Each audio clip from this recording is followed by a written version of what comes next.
Good day, folks. Welcome back to Ed's Garage. So today I want to talk about my own personal vehicle. This is a 2017 Hyundai IONIQ EV. Now this one is the limited edition. So here in Canada we had basically a preferred trim and, well, I think they called it a preferred trim. Anyway, they had a lower trim and a limited trim, and that was it, just two options. Now this one had all the features, so the leather interior, the sunroof, etc. And I'll go through some of those features as well for anyone who is currently in the market for a used one. Now this vehicle has a range of 200 kilometers on average, so a little bit better in the summer, a little bit worse in the winter. Mine currently has, as you can see, I've got some aftermarket rims on there as well as some winter tires. So I don't get quite the regular average range, a little bit less, maybe 5-10 kilometers less, not a big deal with those tires. Now in the summer I actually run on my original rims and tires, and yes, I definitely get that range then. As a matter of fact, in the summer I usually clear about 240, 250 kilometers without too much difficulty at all. So pretty handy vehicle. It's got a 28 kilowatt battery, and I'm very, very happy to say it's still at 100%, as proven in my last video that I posted where I actually show I'm testing the battery with an app called EV Notify and an OBD2 reader, and it's still at 100% state of health. It has lost zero to degradation. So that's pretty cool. So what do I love about this car? Well, to be quite frank, I haven't done really many things to it at all. I mean, as far as maintenance goes, it's been pretty easy. I haven't required anything as far as maintenance goes that is super major. Mostly just, tire rotations. I've replaced the cabin air filter a couple times. And because I'm quite handy, I pretty much do all of the maintenance myself. So inspections I've done on a regular basis. There's not much to it, just basically making sure that there's nothing leaking, there's no damaged wiring due to rodents, that sort of thing. There's nothing that looks like it's overheated or anything. And then typical suspension components, as is typical for any vehicle. What's really interesting is I got a wheel alignment check done at about 85,000 kilometers, and it was perfectly straight. I've never had a wheel alignment done on this vehicle. The brakes are still at about 90%. That's from original brake pads that have barely been touched. So very, very good, very reliable vehicle. I have had a couple of issues with it, which I will go over. One major issue was that my single gear reduction box needed to be replaced. It had a hole in it, which is interesting. So there was some damage to one of the bearings inside. I can attribute that to my fairly heavy foot, though I drive rather aggressively, so I'm on and off the accelerator pedal quite heavily, and I will admit to that. The tech that worked on it said that it was very likely from that, and also just from the front wheels basically slipping and then catching suddenly, putting a little bit of stress on the gears inside of the single gear reduction box. So what happened was it basically put a hole in the bottom of the single gear reduction box, and I lost all of the fluid that was in it. It was all over my garage. It wasn't a great day, but it was covered under warranty. No problems asked, or no questions asked, no problems. And that part actually has an 8-year, 160,000 kilometer warranty on it. So not too concerned about it happening again, but if it does, that's actually still under warranty for a good long time. The rest of the vehicle though is almost out of warranty, as these do have a 5-year, 100,000 K coverage. So aside from that, I've got a couple of window chips. My window is cracked a bit. I have knocked off the rear antenna by accident. So when I was backing into my garage at my old house, the garage door was actually coming back down again. I wasn't aware that it was doing that, and it caught here and ripped that off. I ended up just gluing it back on. The only other actual problem or problems I've had, one, the clip right here broke off, so I ended up 3D printing a new one. And I just noticed actually one other thing that it happened in the front of the vehicle, which I'll show you. A little bit of the finish has come off right on the front here. Aside from that, I've actually experienced no problems whatsoever. This has been a ridiculously reliable vehicle, and honestly, my favorite car that I've ever had. I've had a lot of cars. This has been the best, hands down, by far, no questions asked. So in that 100,000 K, how much have I spent? Well, Not a hell of a lot. I mean, I charge mainly at home. I've used quick charger public stations probably, I don't know, maybe 20 or 30 times in that period of time that I've owned it. And charging at home from 0 to 100% is about $4. So, I mean, do the math, 100,000 kilometers, on average 200 kilometers. So what is that, 5,000 charges at home? 5,000 times 200? I think that's wrong. Math's no good right now. I'll figure it out and put it up on the screen right now.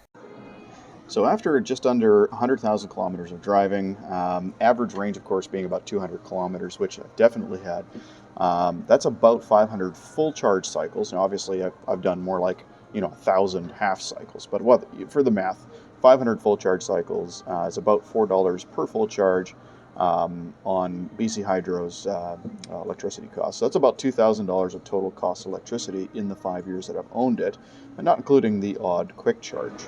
All right, and then of course, adding that $2,000 to the quick chargers that I've used, I actually totaled up, I looked it up on my account, it's about $326 total for all the quick charges I've used, plus a couple of, a few cabin air filters totaling up $63. So we're looking at a total cost of ownership of $2,389. Now, for argument's sake, there's probably some things I'm missing, so let's call it $3,000 or even $4,000.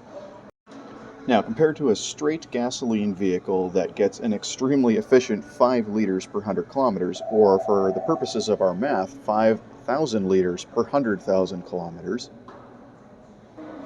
at the price of fuel around here in 2017, $1.15 per liter, that would equal a total of $5,750 in just gasoline, not to mention all of the other requirements like oil changes and transmission fluid flushes, coolant flushes, etc., etc., etc.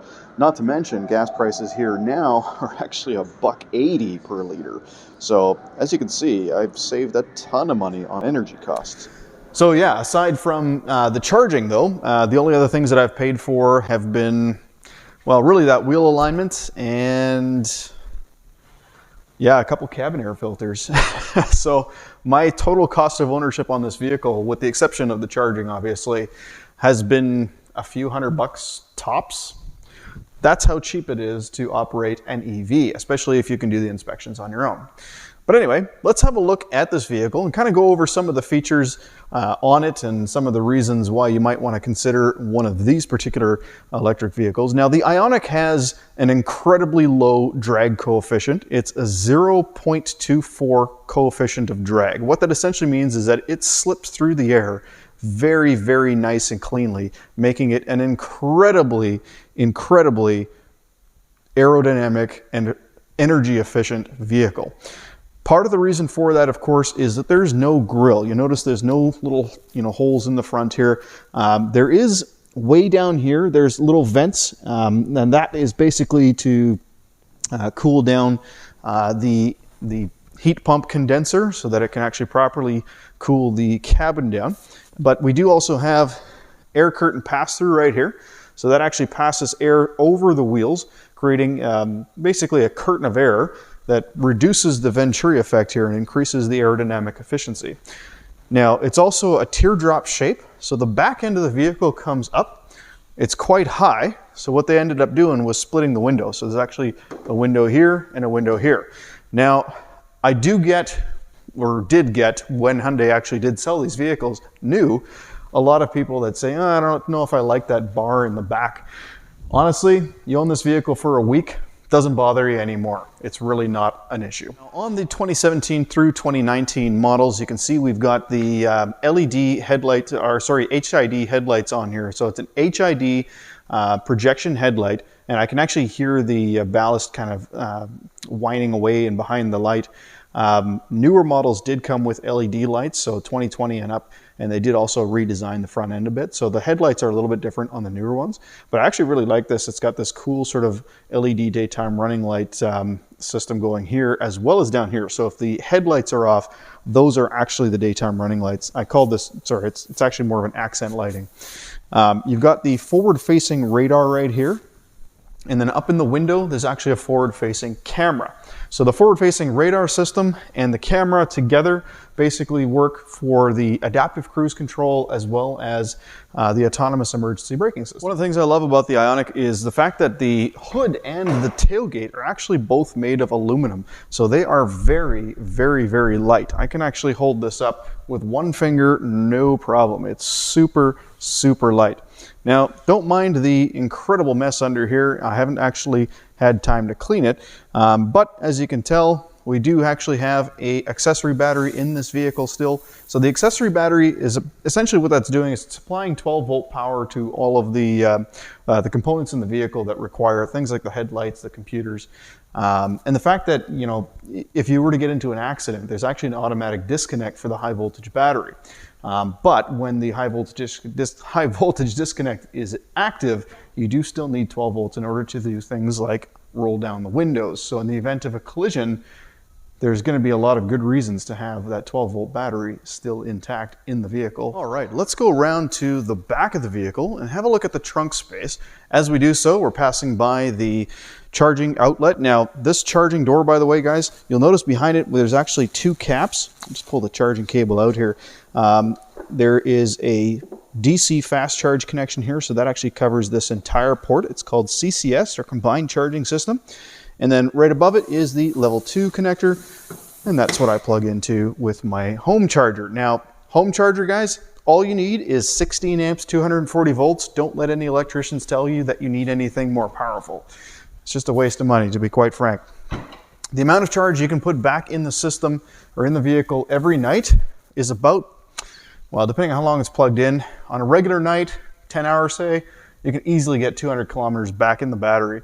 And that doesn't really matter what electric car you have, with the exception of maybe the new Hummer. All right, so the back, lots of trunk space, and it does come with, or at least it did, come with a privacy cover. One of the things I love about this privacy cover is when you're not needing it or not using it, you can actually store it under the floor. You can see there's a little hole there. It actually passed through and kind of fit right in there nicely. It's got a nice solid floor. It's actually a nice manufactured material. It came with this cargo net as well. And then this one, of course, does have the Infinity audio system with the subwoofer back here. The audio system's not bad. It sounds really good. I do wish it had a little bit more bass, but other than that, it sounds great. The trunk hatch itself does have a little handle here, and as a matter of fact, to close it, you can just kind of whip it down. When they're brand new, you'd have to give it a bit more force. The tailgate is quite light. Again, it is made out of aluminum, but it actually has a nice solid close to it. Like when you close it, it's a nice thunk. It doesn't rattle. Speaking of rattles, the vehicle itself, even though it's got 100,000 kilometers on it, it still sounds great when you're driving. Like there's no squeaks, creaks, rattles, or anything like that in the vehicle. It's been very, very solid, even after 100,000 kilometers of, you know, not so light driving. I've been pretty heavy on this vehicle. All right, having a look at the back seat in this vehicle now, the keen observer may notice that I'm no longer in my garage and it's sunny and I'm in different clothes. Well, I actually lost the video clip for the back seat section while I was putting it together, and I didn't realize it when I was editing. So here I am adding the back seat section of the IONIQ, the 2017 IONIQ Electric. So apologize for the somewhat lack of continuity, but yeah, what do you do? All right, so sitting in the back seat, as you can see, 6'2", I actually do have good headroom back here. The seat is raked back nice and comfortably. I do have decent legroom in front of me. Now this seat is where I would drive it, so I've actually got pretty good room. So a 6'2" person can sit behind a 6'2" person. The seats do go up, both of them, the driver's seat and the passenger seat. Right now the seat is down all the way, but you can tell that if it were up a little bit, I could actually put my feet underneath, no problem. I got some vents back here to make life a little bit more comfortable. I've also got heated seats. Both of the outboard seats are heated. Both of the doors have, actually all four doors actually have a bottle holder. The seat backs are a nice solid seat back, so if there is kids back here kicking the seat, they're going to be kicking nice hard plastic, so good protection. Also, you have a net there for what have you, and there's also a foldable or a center cup holder armrest. So 2 cup holders there. It's nice and cushy. And each one of the headrests actually has multiple positions that they will lock into, which is kind of nice. So not every company does that. Some of them just kind of come out and they don't actually lock into place. So pretty comfortable back seat, nothing to complain about. Having had it now for 5 years, you know, my 2 boys are pretty tall and they're perfectly comfortable back here. All right, so let's check out the front seat. Now, another thing I wanted to point out before I get back to the regular video, because my next clips do have audio, so it's good. So you'll notice I've actually got a little bit of lithium grease right here, and that's because for whatever reason, this is one of the small issues I've had with the vehicle. For whatever reason, the way that the rubber kind of meets that section of door jamb there, sometimes it does this weird little squeak when you open and close the door. So that's the only other little thing I've noticed about the car. All right, hopping into the front. Now on this side, I do have a power seat, which is really, really nice. On that side, I've got a manual seat. So let's have a seat in here. Okay, so I've actually got the fuse box cover off because earlier I was checking, well, for the other video, I was using an app called EV Notify, and you can see there's my state of health. I still got it up on the screen here, 100%.